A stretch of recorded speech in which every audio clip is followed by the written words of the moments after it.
The NCIRS Seminar Series today on HPV vaccination impact, successes and opportunities. My name is Christine McCartney. I'm the Director of NCIRS and I am the host here with you today along with our wonderful team who organised the webinar series.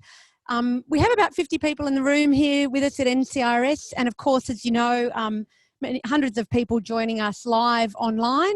For those who are joining us live, you can also refer your colleagues to the web-based version of this seminar, which will be posted up on the website, usually within a week of completion. So before we get started, it's my honour to acknowledge the Darug people whose land we are meeting on today, and I'd particularly like to acknowledge our Indigenous elders and all of the Indigenous community, Aboriginal Torres Strait Islander people, and acknowledge Aboriginal Torres Strait Islander people in the room here today. We are, of course, just out from NAIDOC Week, which has been a wonderful celebration of our First Nations peoples, and you know, very proud to be on the land of the Darug people. So we have a fabulous lineup of a trio of speakers today, and we've got a lot to cover, but it's very exciting. We're going to possibly have a time for 1 or 2 questions at the conclusion of each of the individual talks, and then hopefully, if we manage our time well, we'll have about 5 or 10 minutes at the end of the whole, within the whole last part of the hour to ask questions for our speakers. So what I might just do is introduce them all together and then invite Rebecca Guy, who will be our first speaker, to come up, and then followed on by Julia Brotherton and Kristen. So just briefly, Professor Rebecca Guy is joining us from across the eastern part of Sydney, where she is a Professor in Epidemiology at the Kirby Institute, part of UNSW, and the Faculty of Medicine there. And Rebecca's research focuses on the impact of HIV, other STIs, and she's got a particularly strong focus on implementation and evaluation of various programs, preventative initiatives for a range of HIV and STI programs, including, of course, for HPV. So leading a very important partnership grant out of Kirby in that regard as one example. Associate Professor Julia Brotherton is an NCIRS alumni, of course, and I'm perhaps going to use this opportunity to say that we are indeed forming an alumni association, and Julia is one of our very special alumni, who is an associate professor now at the, well, I think the University of Melbourne, but she's also, of course, a public health physician, medical director of the Victorian Cytology Service at VCS, Foundation, leading population health, and she's been the director of the HPV register for its entirety. Of course, you know, we'll hear from Julia a little bit about that, but there's been a change in the way that's working. But nonetheless, Julia has been absolutely, you know, incredible from a globally recognised perspective in terms of, you know, being one of Australia's many excellent leaders on reporting on the incredible success with the HPV program. So we're really honoured to have Julia here today as well. It's also a great pleasure to introduce Kristen Davis, who is a Senior Research Associate at Sydney University Clinical School, Children's Hospital Westmead, and currently getting very close to completing her PhD candidature. Kristen's got a fabulous research background and a program that covers a whole range of things to do with adolescents, adolescent knowledge about HPV vaccination in particular, uptake in all sorts of contexts, and has a much broader CV and recent, you know, wonderful experience even at the United Nations, you know, Human Rights Council level, which I could go on about for ages. But again, Kristen, we're very delighted to have you. So 3 outstanding speakers, and I'm going to invite Rebecca to kick off first. And for the sake of time, I won't introduce each of your titles because I know you're going to do that. Thank you so much, Rebecca.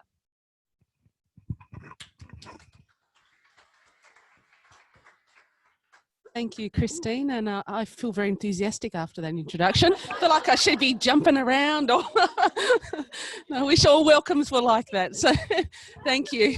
And hi, everyone. I'm very pleased to be here and to meet you all today, and for those online as well. Hello there.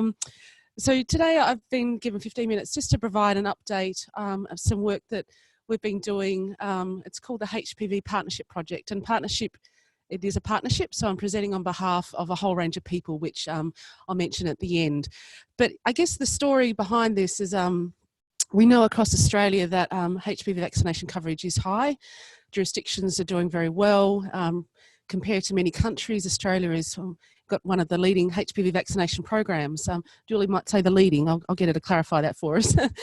But of course, in any sort of program, you want to always try and do a bit better. So we came together with 3 health departments, which is Tasmania, New South Wales and WA, to really work together to see if there's ways that there might be to identify any gaps in the current HPV vaccination program and any strategies that might help improve coverage a little bit further.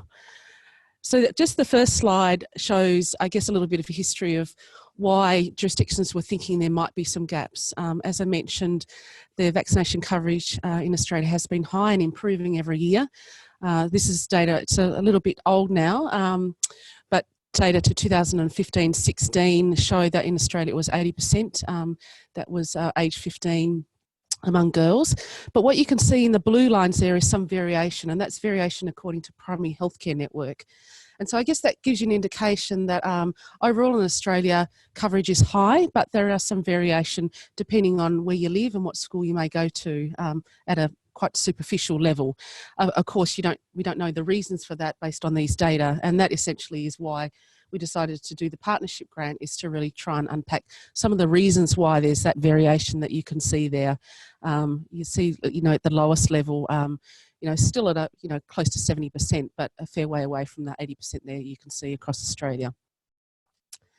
So I've mentioned here the goal of the partnership, and this was funded through the National Health and Medical Research Council, was to understand the barriers and facilitators, and really wanted to look at the data at a school level, because this is where the program is delivered. Mentioned the 3 health departments there, also the National HPV Vaccination Program, VCS Foundation and Australian Government. So Julia's here and has been one of the key partners, and many researchers, including Rachel here and Kristen.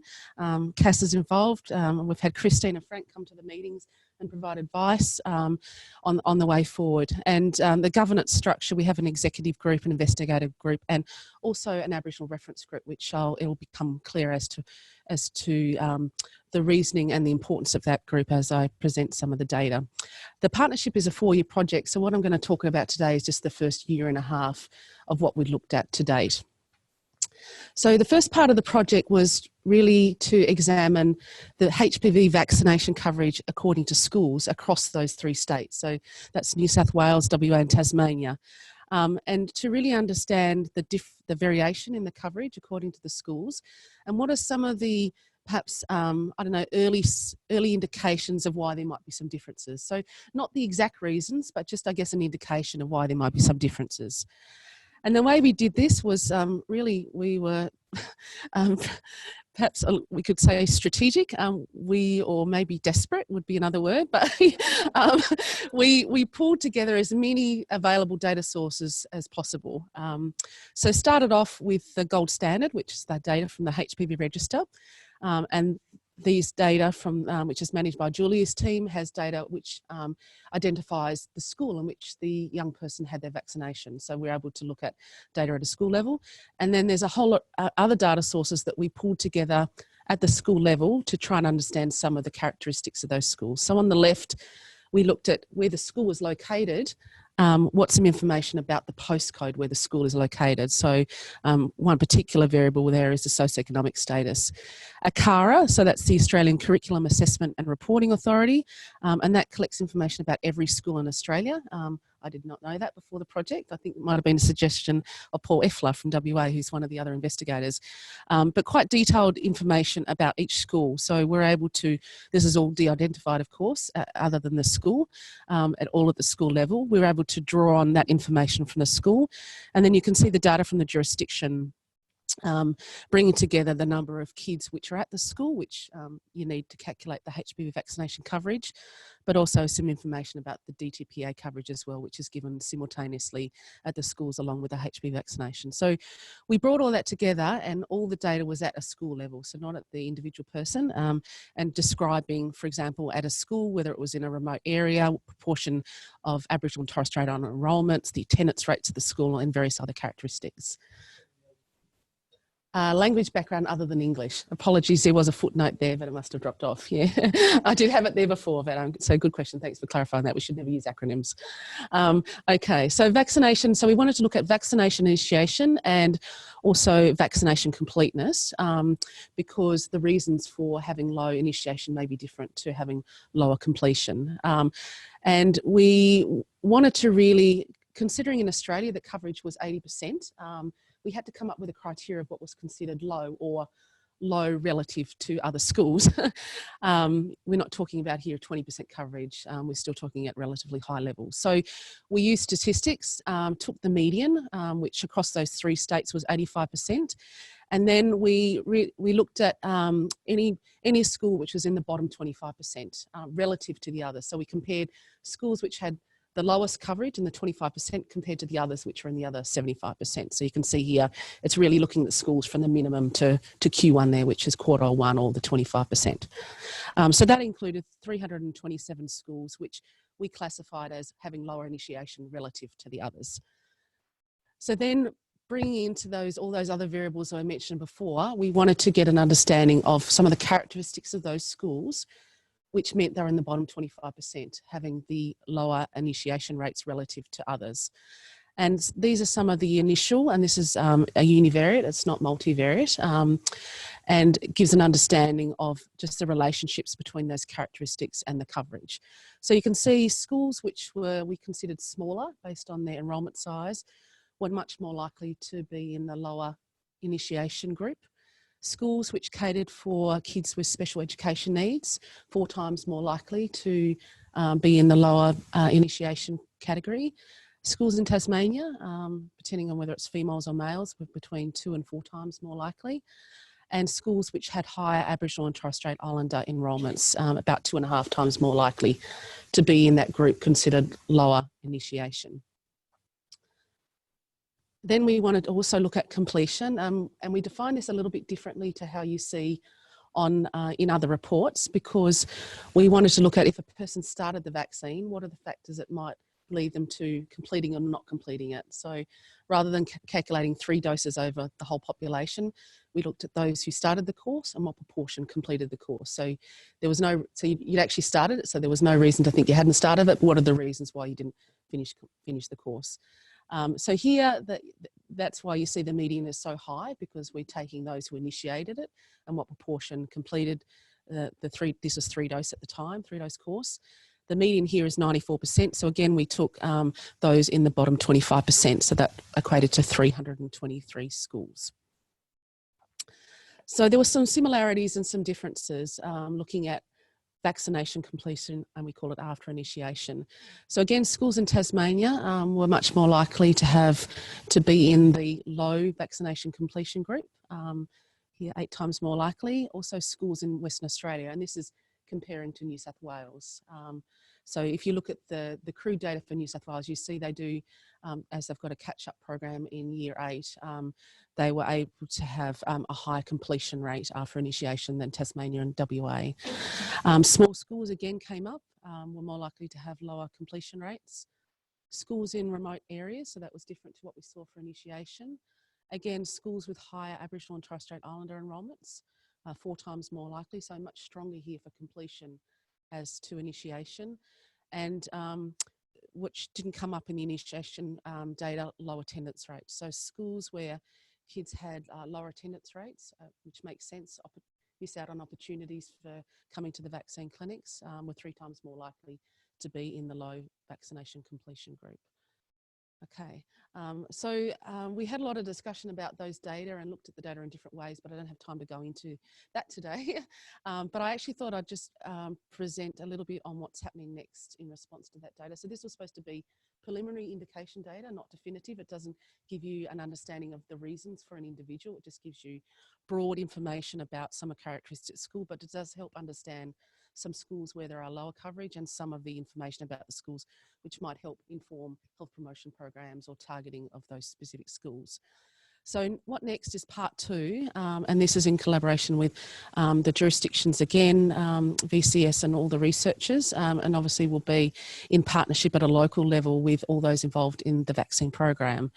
And initially what we proposed in the application is we'd go and do some formative research in all those 3 states. So really understanding the whys of all the people involved in the program from the perspective of the health department, the vaccine providers, the parents, the kids, and anyone else Aboriginal liaison officers, anyone else who might be involved.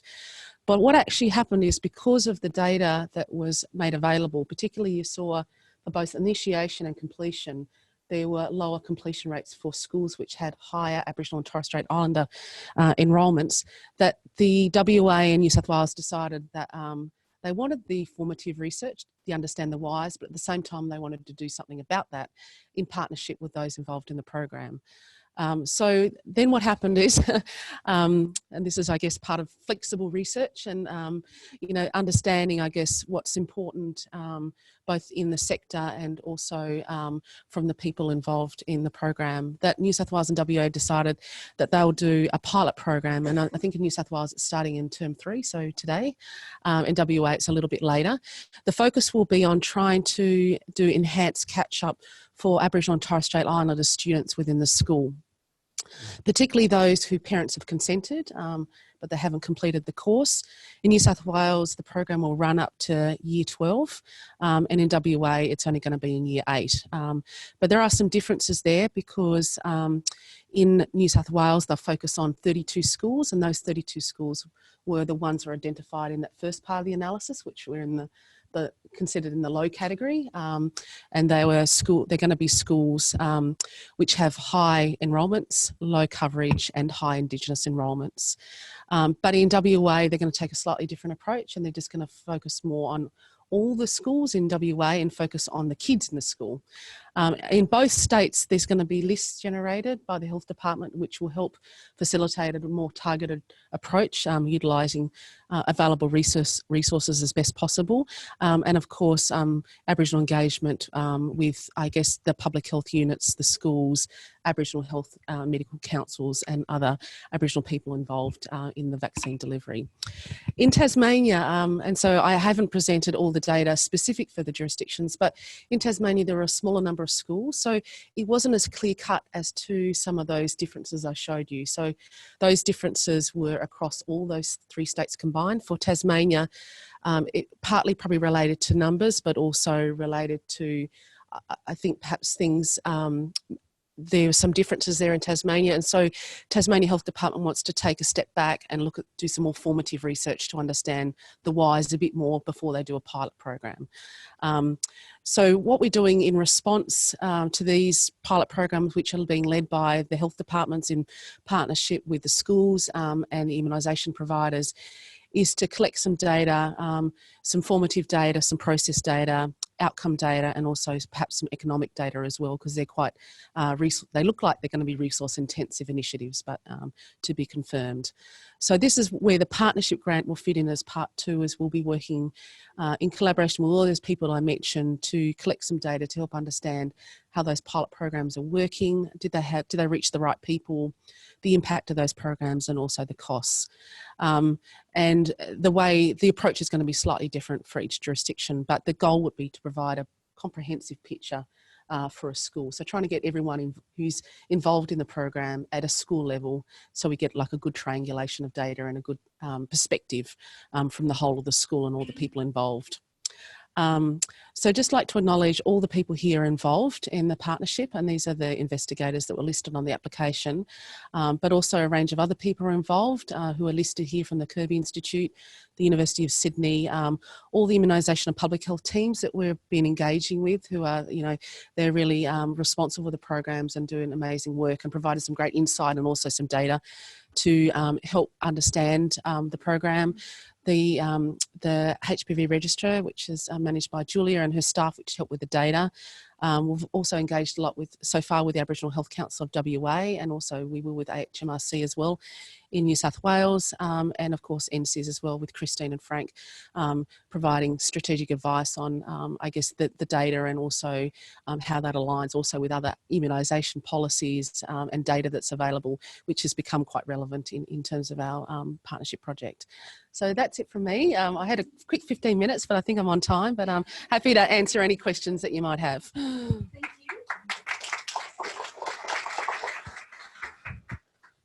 you. Sarah Sheridan. You might have to repeat the question. Sorry, just a question. So schools with higher proportion of Aboriginal and Torres Strait Islander kids and have lower coverage, was that amongst the school population as a whole or in Aboriginal and Torres Strait Islander? Yeah, so the question was about the finding that schools with higher Aboriginal and Torres Strait Islander enrolments, was it about the kids themselves or about the school?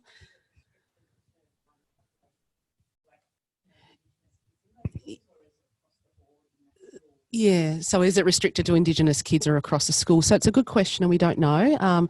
So all these data are at the school level. So it may be, it isn't related to Aboriginal and Torres Strait Islander people within the school. It actually might be something about the school. It could be the processes within the school, or it could be something about the community, or some other factor that we haven't measured. So this is pretty preliminary data. So we have to be quite careful, and we've got Lisa Wapp, who's involved in the program, who's from the Torres Strait, and we've had some careful discussions about it and I didn't have enough time to talk about it today, but it really is, it's really just about schools, and those schools with high Indigenous enrolment, which also are more likely to be in remote areas, more likely to have lower attendance rates, and more likely to be in areas of lower socioeconomic status, which could be any of those factors. But I think this provides us an indication, which I think at a minimum level ensures that whatever is done, it needs to be culturally appropriate because of the high proportion of Aboriginal kids within the school. One more quick question from the audience. We'll save the online questions all to the end, I think, just to keep track of time. What were the key concerns about barriers you had at the outset, and have they changed? I think the question was, what were the key concerns we had about barriers from the outset? So in terms of barriers, I think that there wasn't a lot of data out there about barriers. That was the issue. There'd been some analysis by Julie and her team looking at like socioeconomic status and remoteness, and there'd been some analysis done, and there's some other work as well, but at a jurisdictional level, but not a quite detailed analysis at the school level. So there's a little bit of work overseas to suggest ethnicity, vaccine hesitancy, particular marginalised groups in other settings, but to our understanding at the time, there wasn't a lot of detail in Australia. So I guess we went with an open mind as to what may come up, and that's partly the reason why there was a whole lot of factors included in there, because we come from a position of suggestion in other places, but not having good data. We got some ad hoc informal information from those who are working the program, and people's perceptions of things that they'd found worked and didn't work in programs. Some of it was process related, some of it might relate to hesitancy, some of it related to just lack of opportunity for catch up and a variety of other factors, which was based on their experience. So we also drew on that a little bit as to making sure that all those factors were included in the analysis as well. Right, Rebecca, thank you so much. We have rapid fire now, so I'm going to hand over to absolutely excellent presentation to Julia Brotherton, and we'll kick off with Julia's wonderful perspective, which is certainly a broader global view. Okay, thank you, Christine. Thank you. I'd also like to acknowledge the fact that we're meeting on Aboriginal land, and pay my respects to elders past, present and emerging, and any Aboriginal people with us in the room today or joining us on the web. I am going to take a big global view today and avoid the temptation to talk about our wonderful program, as I tend to do. And this is really because I think HPV vaccination is front and centre of a global push towards the elimination of cervical cancer. So I wanted to take the opportunity to take you through what's happening in this space very recently, and think about, I guess I'd be really interested from your perspective in the immunisation community about what it's going to take to massively scale up HPV vaccination even further from where we are now. So, by way of background, in May last year, the WHO Director General released a statement calling for global action to eliminate cervical cancer. And in January of this year, more than 70 countries supported the decision for WHO to develop a global strategy towards the elimination of cervical cancer. Now, I guess the question has to be, why now? Why on earth are we suddenly talking about being able to eliminate a cancer? Now, obviously, you're all aware, I hope, that cervical cancer is definitely a disease of inequality. It is a disease that disproportionately affects poor women. Even within our own country, it disproportionately affects poor women. But you can see, if you look at the global map, that there are countries in the world where there is an incredible burden of disease from this cancer still. In Africa, notably, but also in Micronesia. Some of our near neighbours have some of the highest rates in the world. So this is right on our doorstep as a problem. But why do we suddenly think we might be able to do something about this when for the last 50 years this has been intractable despite the existence of cervical screening programs in industrialised countries? Well, the answer really is that for the first time we really do have the tools to solve this. And these are technology-based tools that simply weren't available in previous generations. Now, obviously, HPV vaccination has been a major success story, and in more than a decade since we've been using it, we now know it has incredibly high efficacy against the HPV types that we target. It has significant cross-protection against related types, and a question that people often ask is, well, do we know now if we need a booster or not? Is it going to provide lifelong protection? Look, we don't really know, but we do know that it provides continuing protection out. Probably we're close to 13, 14 years. We've been following the cohorts now, and their antibody titers are stable and predicted not to decay. So we can't say for sure, but it's looking like it's going to provide long-term protection. I also need to touch on HPV-based screening. Now, this is because in the same way HPV vaccination is an amazing piece of technology that's made something new possible, so too does HPV-based cervical screening. And this is because this technology, looking for HPV DNA at a threshold associated with the presence of a cervical lesion, has better ability to prevent cancer than cervical cytology does. And I've just popped in two pictures there because I can't help myself, being an epidemiologist, we had to have some graphs in there. But this is a meta-analysis of very large-scale randomised trials comparing women having cytology-based testing, so PAP testing, with HPV. And by pooling these data together, they were actually able to look at cancer outcomes. And they were able to show that amongst women, amongst women who were randomised to HPV, you can see in the blue line, that's all randomised women, by 8 years out, they had significantly lower rates of cervical cancer. And on the right there, that's for women who were negative at test entry. So this higher sensitivity means that it has a better negative predictive value, allowing extended screening intervals.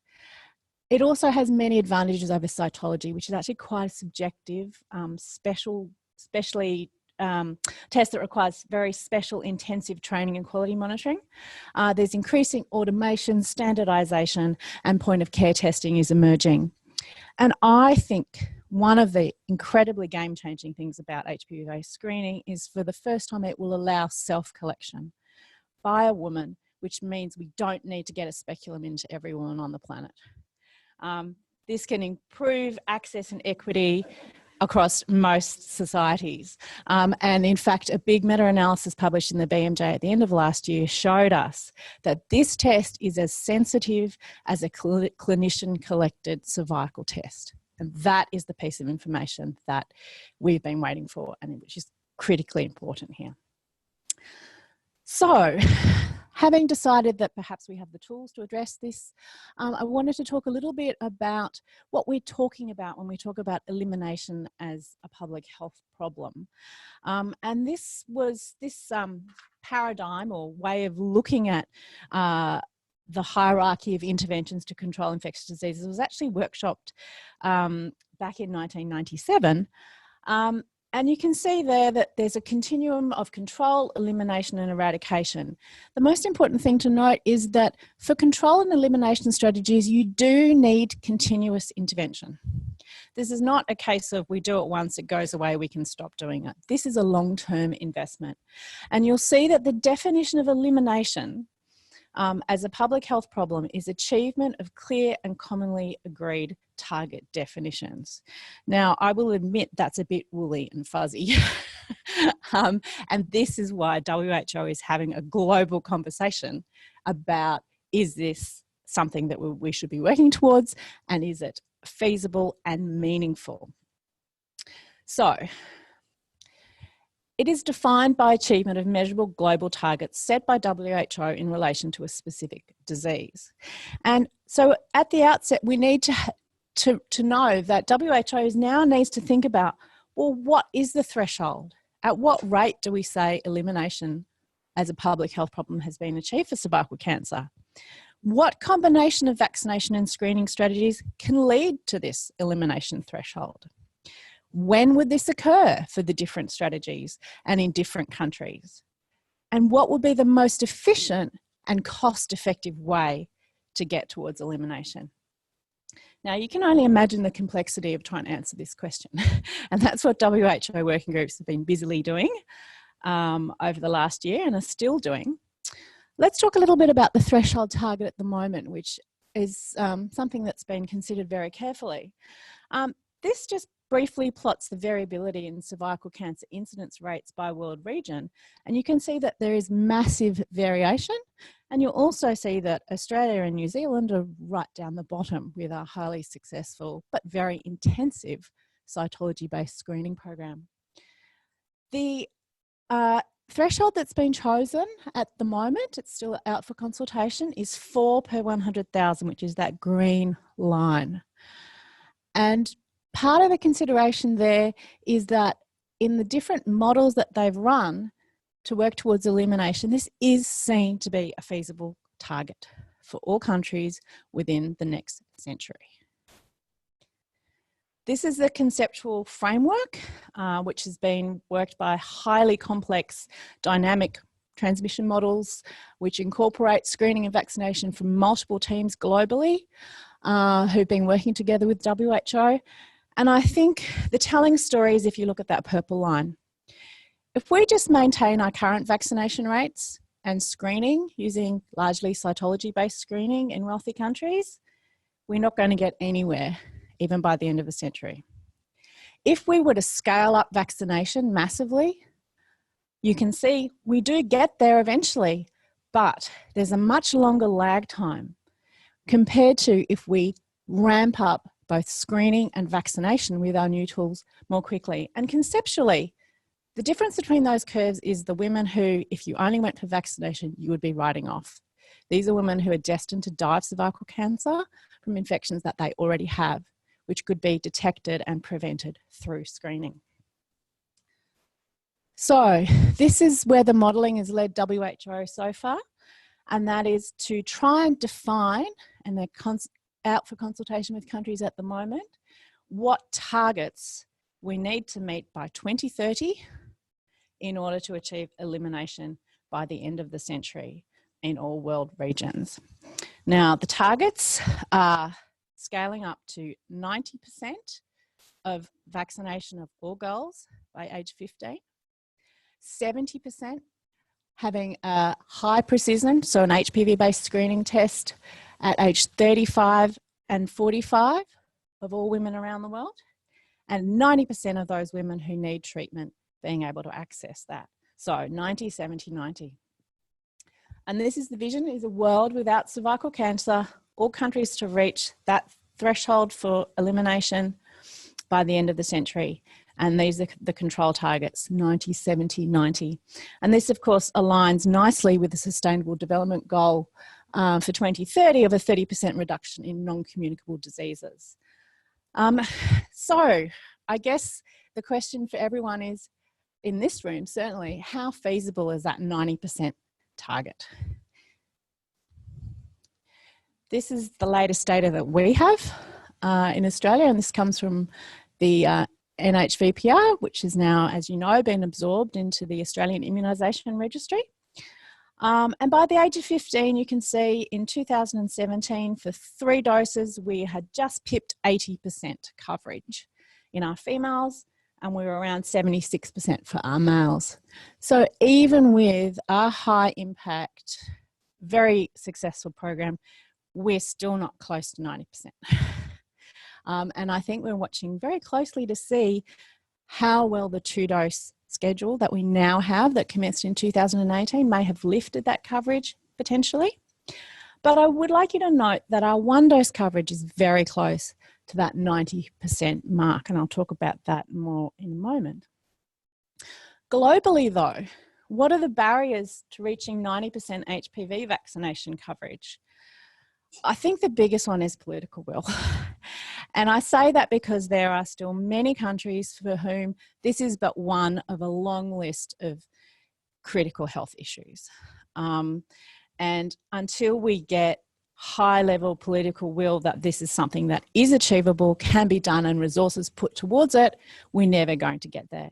When you think about it, for 90% HPV vaccine coverage globally, we need to get the world's biggest countries across the line. We need China, we need India, we need Indonesia, all to be achieving high coverage with vaccination. Vaccine supply is another critical problem at the moment. There is an undersupply of HPV vaccine at the moment, and it means that even countries who have asked Gavi to provide multiple cohort vaccination are being turned down at the moment. They're only allowed to access 1 cohort's worth of vaccine, and this is a missed opportunity. The vaccine needs to be affordable. It's still relatively expensive, but the good news is we're hoping to see a vaccine out of India actually come to market in the next couple of years, and China also has a vaccine that's well under development. And for our region in particular, I think there are some issues about acceptability of imported vaccines from other countries. And I think hopefully having locally made Asian vaccines will help overcome some of the hesitancy related to those issues. I think for countries looking to implement an HPV vaccine program, there is an absolute raft of global lessons that have been learned over the last decade on how to do this successfully.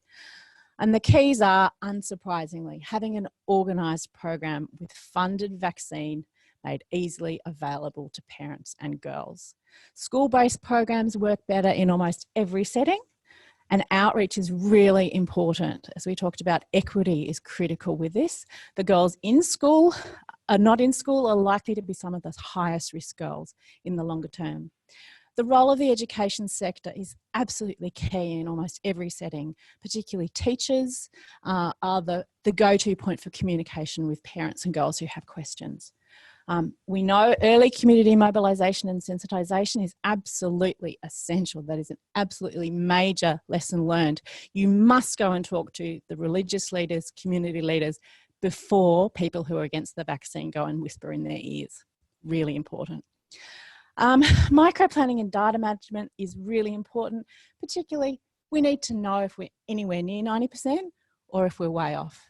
Monitoring that and feeding it back and continuously improving will be fundamental. And we also know that a cancer prevention focus, not an STI focus, is absolutely key to acceptability and driving this. I think that creating and maintaining community demand is going to be really important for this global push to work. And as part of that, we need to continuously address vaccine safety concerns when and where they arise, which they continuously do, and try and address hesitancy in a systematic way. And I think a key part of that where I think we can contribute is in our region. Countries are only just introducing HPV vaccine programs now. We've learned a lot about communicating around this vaccine, and being a resource when problems arise, I think is a role that we can all play quite well. I think it's really important that every single country has a focus on equity when they're thinking about HPV vaccination. Elimination should be for all. So in our country, that particularly applies to our focus on Aboriginal and Torres Strait Islander women who still have over twice the rates of cervical cancer than other Australian women. Almost my final point, there is increasing global interest and data emerging that perhaps one dose of HPV vaccine may be adequate. This was first suggested in analysis of some of the trial data amongst women who only got one dose, which showed, in fact, for the bivalent vaccine, they had just as good protection as those who got 3 doses. It's also been seen in an Indian study, which was an interrupted randomized trial, and those who only got 1 dose seemed to have equal protection against infection. And we also now have some data from Australia, which I had to get in some Australian data somewhere. So this is in press, and in fact, overnight, I've just seen that the corrected proofs have gone up online. So if you want to have a read, you can. This is data that comes from a national linkage study led by the AHW, who have linked data from every single state and territory cervical screening registry and the National HPV Vaccine Register and our deaths data and our National Cancer Registry to have a look at the incidence of high-grade histological abnormalities, so those precancerous abnormalities amongst women who, in this case, we've restricted it to women who were 15 or under at vaccination, and we followed them to see, once they were screening, who had an abnormality. Now, just to take you through that, the pink line at the top is actually a control cohort that we put in, and these are women who are the same age, followed for the same amount of time in the pre-vaccination period. So this is a cumulative rate of abnormalities occurring in an identical cohort of women pre-vaccination. The next line down is unvaccinated women in the current cohort. So immediately you can see herd protection. So all women, young women in this cohort now have a lower cumulative rate of these abnormalities than similar women in the pre-vaccine era. Then you'll see a group of 3 lines at the bottom. And these are our 1, 2, and 3 dose recipients. And what is striking here is how closely those lines actually converge. And this is not what you would expect if 1 dose had no effect. 1 dose should be sitting up with the unvaccinated women group. And in fact, when we adjust our analysis to take into account socioeconomic status, remoteness, and age of vaccination, which is a very important parameter, you can see compared to 3 doses, 1 dose and 2 dose women have pretty identical protection. So this is not definitive data. It's not a randomized trial. We know that 1 and 2 dose women actually seem to have stronger risk factors for HPV. So if anything, that biases against us being able to find something. But this is consistent with data we're now seeing out of the US and out of Denmark. So watch this space. We're waiting for the randomized trials. But I think if we can only have to give 1 dose, that could be the way we can get global coverage up to 90%. In Australia, the good news is we're looking towards meeting that elimination target of 4 per 100,000 probably in the next 10 years.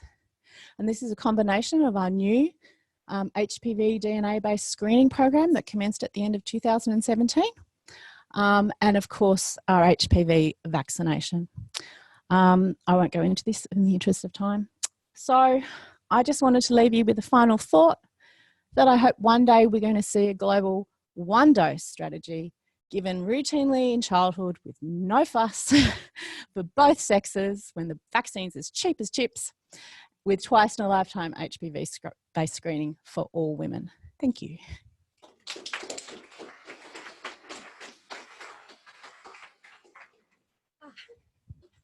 Fantastic, Julia. Thank you. I'm going to take the prerogative for one quick question, just so I get it in. That is absolutely wonderful to see that new data up, and I think it's really, really compelling. My question to you is that data is taken from a country that actually had an initial heavy push. So that was a 3-dose program with catch-up across, multiple cohorts, driving down virus circulation, getting high levels of herd immunity from a large population-based program with an excessive number of doses. So how does that need to be factored in to countries that may, and we don't know this yet, but I just wanted to sort of pose that as a paradigm. Yeah, look, that's a fantastic question, and that's exactly why we went back and did that previous cohort, because the question we were being asked was, it's all just herd immunity. In fact, 1 dose doesn't work, but the herd immunity makes it look like it does. I do not believe that women who only get 1 or 2 doses are benefiting more greatly from herd immunity than unvaccinated women. That said, I take the point. There is definitely less virus in circulation, and so it might be more difficult to discern small differences in efficacy. That's why it's really interesting, I think, that, as I said, there is some data coming out of the US that's finding exactly the same thing against genital warts endpoints. And the US do not have a high coverage program. They do not have, I mean, they certainly have seen declines. It's an amazingly effective vaccine, but that is not what I would call an equally high coverage setting. I do think we need to wait for the randomised trials, though recognising, and there are I think about 4 ongoing now, those are going to be infection endpoints. So they won't be disease endpoints. So I think it will be all the evidence put together that you need to wait for it all to make a big policy change like this. I think what you could do in the interim, if you were brave, you could propose an extended interval. You could propose that you vaccinate 13-year-olds with 1 dose now, and you plan to give them their 2nd dose in 3 years' time when the vaccine supply shortage is over. In the meantime, maybe you don't even need to give that 2nd dose. So there are ways that we could utilise this data now to make our vaccine reach more girls. Fantastic. Okay, so I welcome Kristen Davies now in the interest of time, and Kristen's going to talk to us a lot more about our adolescents. So we're covering many topic areas. Thank you, Kristen. Thanks so much, Christine. Thank you. I'd like to acknowledge that I'm standing on Aboriginal land today, and to acknowledge leaders past, present and emerging, and colleagues in the room and also colleagues online. I'm going to step back a little bit after those 2 very exciting presentations, and I'm going to be speaking about HPV vaccination uptake in adolescents, and specifically how healthcare providers can support vaccine decision making for parents and guardians in addition to adolescents.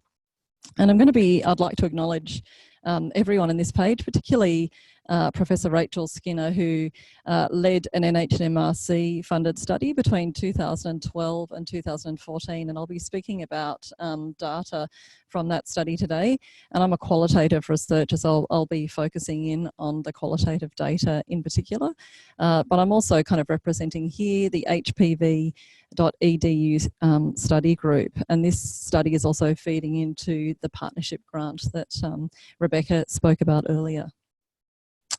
So just by way of I've had a look at a couple of systematic reviews lately, and they're largely within the context of a US focus, but they are actually international studies. So a couple of recent systematic reviews focused on vaccine interventions to increase HPV vaccination uptake have found that population-based vaccination strategies increased vaccine availability, and these reached the greatest number of adolescents and were most successful in achieving high rates of vaccination.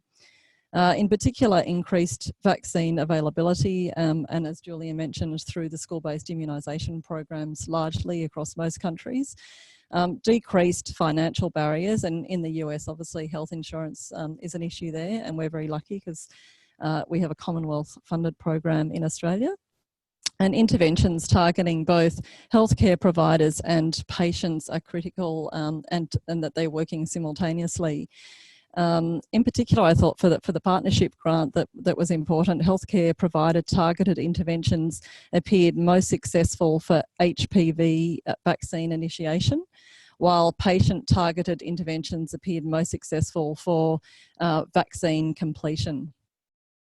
As most of us probably know, physician recommended had the single greatest effect on parent uptake, and that again is within a US context, and that's for both males and females, although the systematic reviews did find that physicians often recommend based on perceived susceptibility to HPV related diseases, so they often recommend it to females but not necessarily to parents of male adolescents. Healthcare providers can also address parent safety concerns where relevant, and only where relevant, and explain benefits of HPV vaccination for all adolescents, so both males and females. And also within a US context, I understand that there's routine preventative checkups for adolescents associated, and they're associated with parent uptake for adolescents, which I understand is not routine in Australia. So it's something you think about. And also there's a positive impact of parents' trust in healthcare providers, which operates in Australia as well. Parent attitudes and beliefs about vaccines more broadly are a really important factor in terms of HPV vaccine uptake. And there's a small but significant effect on urban versus rural on uptake, and that's internationally obviously leaning towards higher vaccination in urban environments. So just to focus in on the study that we undertook in 2012 to 2014, we evaluated a cluster randomised control trial of a pragmatic complex intervention in 40 schools, and that was across 2 Australian states, Western Australia and South Australia, with just under 7,000 students. And we wanted to improve student knowledge and understanding, vaccine-related psychosocial outcomes for adolescents, and we wanted to impact HPV vaccine uptake in schools. The intervention that we designed was an adolescent intervention, and it was an education and distraction techniques for students as well. So we had an app which was available across platforms for students on iPads and telephones and other tablets. We had a magazine designed for students. We had a website. We also had 9 in-class lessons and a teacher user guide that teachers could actually choose which activities suited their students best. We also designed a shared decisional support tool for parents and adolescents, and I understand that decision aids are often targeted to adults or parents making decisions for young people, but this was innovative because it included the adolescent in the decision making. We had logistical strategies as well. This was for intervention schools where we targeted consent form return strategies, in-school supplementary HPV vaccine catch-ups or mop-ups. We targeted students who had missed a dose of the vaccine, and also vaccination day guidelines. We tried to ensure that they were implemented across all the intervention schools, and the control schools followed usual practice. We wanted to understand how a well-designed HPV vaccine intervention program led to changes in knowledge and attitudes in young people and parents and guardians. We wanted to have an understanding of the facilitators, the barriers and the mechanisms within the school-based vaccine environment for intervention effect. And we also wanted to translate these research findings to inform policy and assist best practice. And indeed, this study is feeding into the HPV partnership grant that Rebecca outlined in the first presentation. And I'll be speaking today about the qualitative evaluations, particularly the process evaluations. So we also had various teacher and nurse logs, but today I'll be talking about some of the findings from the qualitative interviews. And we undertook 17 semi-structured focus groups with 111 adolescents. We did semi-structured interviews, 22 with parents, and 20 of those parents were mothers and 2 were fathers. We did interviews with 11 school personnel and 10 immunisation team members. We undertook 20 school observations, and we used thematic analysis in order to understand and decode the data using an inductive approach, so that's with a focus on themes emerging from the data, as well as a deductive approach. In other words, we were focusing on the theoretical concerns and the research questions. A blinded analysis was undertaken and all the data was coded in vivo, which is qualitative software. So to focus in on the results, we've got results today from the immunisation team findings, which I thought would be of most interest to this group. So immunisation team members reported that consent compliance was better for the younger age group. So year 8 at the time in WA and South Australia was the first year of high school. And then year 9 and year 10, it was a little bit more challenging to get the consent forms back from young people. There were also some barriers to getting consent forms back from culturally and linguistically diverse parents and guardians because of language and cultural barriers, and often they were getting consent forms in English rather than their home language, so that made it more challenging. Also informing and educating, nurses reported informing and educating boys who were reluctant to receive the vaccine. And don't forget, when we were doing this study, the vaccine was introduced to boys, and some were mystified as to why they were getting it because they don't have a cervix. And of course, the vaccine was marketed in that way. But nurses did explain to boys the impact of warts, which seemed to have quite a good effect on them wanting to get the vaccine on the day, but also beforehand too. So teachers reported answering boys' questions, and that certainly was a motivating force for them to get the vaccine. Immunisation nurses and coordinators reported not questioning non-consenting parents and guardians. They also reported following up via the phone and having discussions with parents to answer their questions, and that often resulted in positive consenting for their adolescent to get the vaccine. Sometimes adolescents had to interpret the consent form to their parents if English was not their home language. And although interpreters are usually required, it's generally the adolescent who actually does that work. There's difficulty, as I explained, with the HPV vaccine marketed to females and then the provision for males. And I would suggest that males, adolescents, still sometimes don't have an understanding as to why they should be vaccinated. And we also noted, and the nurses noted, that some parents and guardians believed that the vaccine response and reaction in boys would be different to that of girls. Which was really interesting as well. It is absolutely critical, as Julia highlighted, the good interpersonal skills that immunisation team members need to work with schools, and it's absolutely critical that that relationship between the education sector and the health sector, I can't emphasise that enough from this study. And working collaboratively results in increased efficiency on the day, but also a really good experience for adolescents. Also, pragmatic methods of setting up vaccination day spaces was really important where available. Nurses described a difficulty balancing student privacy alongside safety and efficiency, particularly where minimal resources in some schools were suggested. And in another presentation, we've suggested that that nurses, it would be great if they had their own little kits with partitions and were able to actually bring that to schools that didn't have those kinds of resources.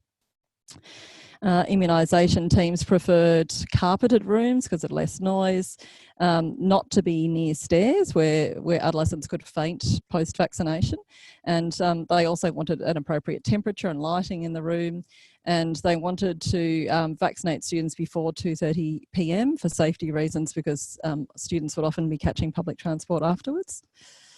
And they described it often being challenging to find an appropriate space for adolescents in schools. I won't go through all of these, but I think I'll just highlight some of these. So school uniforms was another major issue that nurses highlighted in terms of preferring students that had or students to wear short sleeves, and that was really important in terms of efficiency on the day. Parents, they also highlighted that parents went on a lot about the little green book. They didn't have a way of recording vaccine doses for their adolescents, and they often didn't remember whether or not their adolescent had been vaccinated as part of the school-based program, which is very different to childhood immunisations, where the parent feels in control and has an understanding of which vaccines the students have had and when. Another really important finding regarding anxious adolescents, and I'll cover a little bit some of the student data where we actually did an education intervention, and that really improved adolescents' capacity to be able to moderate their fear and anxiety response to the needle on the day, which meant that they were happier to have the vaccine, and they could actually rationalise that a needle or a pinprick would be, nowhere near as bad as perhaps getting cancer in the future. Just a snapshot of the parents and some key findings. So we didn't notice a massive difference at all between control and intervention parents, and we had actually sent home a decision aid that accompanied the consent form and standard information that was sent home with students. So indeed what we found is that parents don't generally read the information sent home at all, and that indeed, and this is not vaccine hesitant parents obviously, and that the reason that their adolescents are getting the HPV vaccine, and indeed probably other vaccines, is because they have, which is good news, great faith and belief in the school-based immunisation program. So that's really the key finding from the parent data, and the key finding from the education intervention that we did with adolescents was that there was a massive difference between adolescent understanding in the intervention group with the adolescents who had been educated. They advocated to their parents to get the vaccine. They were able to offer peer support to their peers being vaccinated. And again, I can't emphasise enough how important it is to give some education to empower adolescents at school. It's very easily done and it's extremely cost effective, and we demonstrated that. So in the interests of time, I'm just going to move on to the conclusion. So the Australian school-based immunisation program provides very good access to the HPV vaccine for adolescents, and inclusion of HPV vaccine, signals a really strong support from government as part of the national immunisation program. The inclusion of the HPV vaccine as part of the school-based immunisation program impacts parents' decision to consent to their adolescents to have the vaccine, and that's absolutely critical. Educating adolescents at school about HPV vaccination promotes shared decision-making, and adolescents in our intervention group, as I said, were able to moderate their anxiety response to the needle and were much happier to have it on the day and had a much better experience on vaccination day. I think we often give focus to individual and parent guardian vaccine decision making, but what is important from this study is that a whole of system approach appears to be the most important finding. And as Julia highlighted and Rebecca, effective communication between immunisation teams and school personnel is absolutely critical to the success of the program. And strategies such as reminders and catch-up HPV vaccination have not yet formally been evaluated in Australia as part of the school-based immunisation program, but may be very effective. Thank you.